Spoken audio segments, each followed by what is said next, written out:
வணக்கம், நான் உங்கள் யஷ்வந்த் குமார். இன்றைக்கி நம்ம சேனலில் சம்மருக்காக ஒரு சூப்பரான ஃப்ரூட் கஸ்டர்ட் செய்கிறது அப்படின்னு பார்க்க போகிறோம். நார்மலாக கஸ்டர்டில் egg, sugar and milk use பண்ணி தான் செய்வாங்க. அது மட்டும் இல்லாமல் இப்போ மார்க்கெட்ஸில் கார்ன்ஃப்ளவர் உபயோகித்து செய்யக்கூடிய வெஜிடேரியன் கஸ்டர்ட்ஸும் கிடைக்குது. ஸோ நீங்கள் எப்படி வேணாலும் செய்யலாம். இன்றைக்கி நம்ம ரெடிமேட் கஸ்டர்ட் பவுடர் தான் செய்ய போகிறோம். அதுக்காக இங்கே ஒரு பவுலில் 2-3 டேபிள் ஸ்பூன் அளவு கஸ்டர்ட் பவுடர் வச்சுருக்கேன். இதில் ஒரு 2-3 டேபிள் ஸ்பூன் அளவு பால் சேர்த்து கரைச்சிக்கோங்க.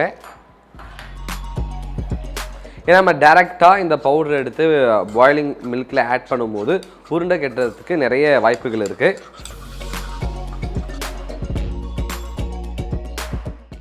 இதை கரைச்சாச்சு, எடுத்து உரமாக வச்சுருவோம். ஒரு பேனில் 1 லிட்டர் பால் சேர்த்துக்கலாம். இந்த ப்ரிப்பரேஷனை நம்ம இன்றைக்கி ஃபுல் க்ரீம் மில்க் தான் ஆட் பண்ணுறோம். இப்போ இது கூடவே 200 கிராம் அளவு சர்க்கரையும் சேர்த்துக்கிறேன்.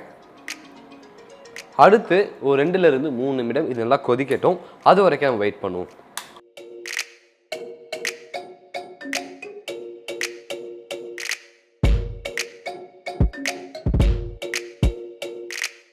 இந்த கஸ்டர்ட் பவுடர் சேர்த்துக்கலாம். இதை சேர்த்த உடனே கைவிடாமல் நல்லா கிளறிக்கிட்டே இருங்க. அப்போ தான் இந்த சாஸ் நல்லா ஸ்மூத் அண்ட் க்ரீமியாக இருக்கும். இல்லைன்னா அங்கங்கே உருண்டை கட்டி இருக்கும். இப்போது இது திக்காகணும், அது வரைக்கும் இதெல்லாம் குக் பண்ணிக்கிட்டே இருக்கலாம்.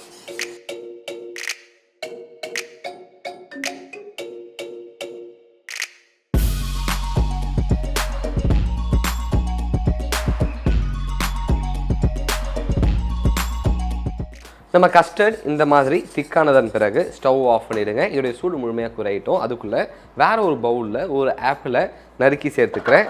கூடவே ஒரு பேரை நறுக்கி சேர்த்துப்போம். அதன் பிறகு 2 வாழைப்பழத்தை சேர்த்துக்கலாம்.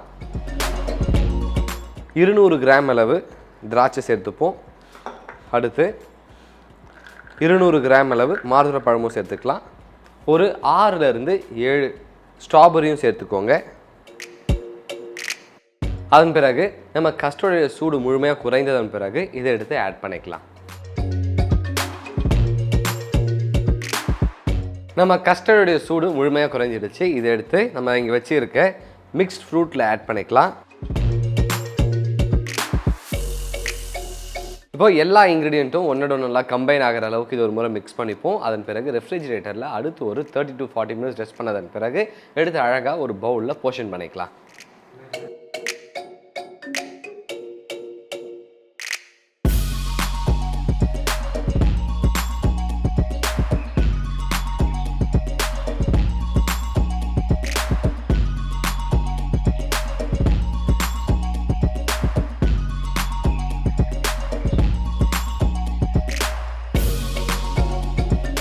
ஒரு சூப்பரான ஃப்ரூட் கஸ்டர்ட் செய்கிறது எப்படின்னு பார்த்துட்டோம். இந்த ரெசிபி உங்களுக்கு பிடிச்சிருக்கோம் நம்புகிறேன். இந்த சம்மருக்கு ரொம்ப ஒரு ஈஸியான ரெசிபியாக இருக்கும். மறக்காமல் வீட்டில் ட்ரை பண்ணி பார்த்துட்டு உங்களோட ஃபீட்பேக்கை கீழே கமெண்ட் பண்ணுங்கள். இதே மாதிரி இன்னும் சூப்பர் ரெசிபியோட உங்களை நான் சந்திக்கிறேன். And then bye from Yashwant.